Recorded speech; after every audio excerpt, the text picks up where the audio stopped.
Praise the lord. దేవునికి మహిమ కలుగును గాక.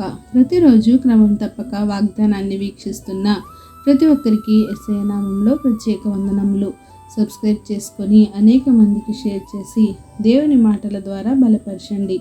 ఈ దినమునకై ఏర్పాటు చేయబడిన దేవుని వాగ్దానము యాకోబు గ్రంథము 4వ అధ్యాయము 4వ వచనము. ఈ లోక స్నేహము దేవునితో వైరమని మీరెరుగరా? కాబట్టి ఎవడు ఈ లోకముతో స్నేహము చేయగోరునో వాడు దేవునికి శత్రువగును. Know ye not that the friendship of the world is enmity with God? Whosoever therefore will be a friend of the world is the enemy of God. చాలామంది దేవుని కన్నా ఎక్కువగా లోకంలో ఉన్న వాటిని ప్రేమిస్తారు. దేవుని కంటే ఎక్కువగా వాటిలో స్నేహం చేస్తారు. ప్రతి ఒక్కరి జీవితంలో యుద్ధాలు, పోరాటాలు దేని నుండి కలుగుతున్నాయి? మన అవయవాల్లో పోరాడే భోగేచ్ఛల నుండే కదా.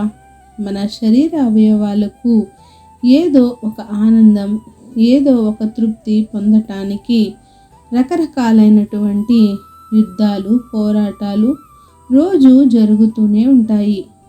కళ్ళకు ఆనందం, నేత్రాశ కొరకు కొన్ని దేవునికి అయిష్టమైన పనులు చేయక తప్పదు.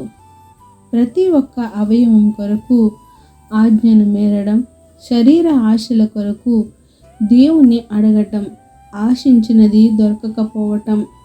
కానీ చాలామంది దురుద్దేశంతో అడగటం వలన పొందుకోలేకపోతున్నారు అని గ్రహించాలి.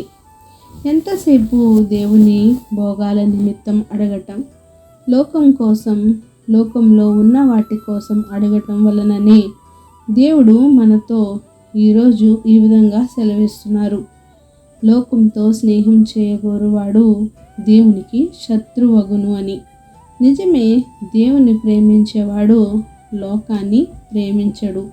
లోకాన్ని ప్రేమించేవాడు దేవుణ్ణి ప్రేమించలేడు.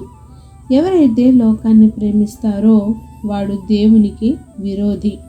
దేవునికి నన్ను విరోధిని చేయాలని అపవాది మనలను అనుసరిస్తూనే ఉంటాడు. ఏదో ఒక లోకాశను చూపించి దేవుని నుండి మనలను దూరం చేస్తాడు.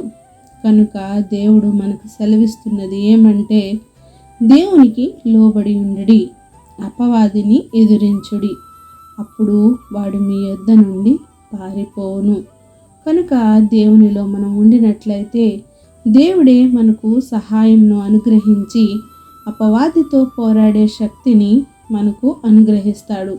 కనుక లోకం నుండి వేరుపారిన జీవితంను కలిగి ఉండాలి. దేవునితో స్నేహంను కలిగి ఉండాలి. ఆమేన్. చిన్ని ప్రార్థన. మమ్మల్ని అతిమిక్కిలిగా ప్రేమించిన మా ప్రియ పరలోకపు తండ్రి, విరిచిన వాగ్దానమునకే వందనాలు దేవా. ఎవరైతే ఈ వాక్యాన్ని విన్నారో విని విడిచిపెట్టేవారుగా కాకుండా హృదయ గదిలో భద్రపరుచుకొని వాక్యానుసారంగా జీవించే జీవితాలను ప్రతి ఒక్కరికి దయచేయండి దేవా. అవును ప్రభా, అపవాదిని ఎదిరించే శక్తిని మాకు దయచేయండి. లోకాన్ని జయించే శక్తిని మాకు అనుగ్రహించండి. మీ చిత్త ప్రకారం జీవించే జీవితాలను మాకు అనుగ్రహించండి. ప్రార్థనాస్తుకొని ప్రతి ఒక్క బిడ్డని సమయంలో జ్ఞాపకం చేసుకొని మీ మెండైన ఆశీర్వాదాలు ప్రతి ఒక్కరిపై కృమ్మరించి సమస్త ఘనత, మహిమ, ప్రభావములు మీరు ఆరోపించుకుంటారని యేసుక్రీస్తు పరిశుద్ధ నామమున ప్రార్థించి అడిగి వేడుకొంచున్నాను మా తండ్రి. Amen. God bless you all.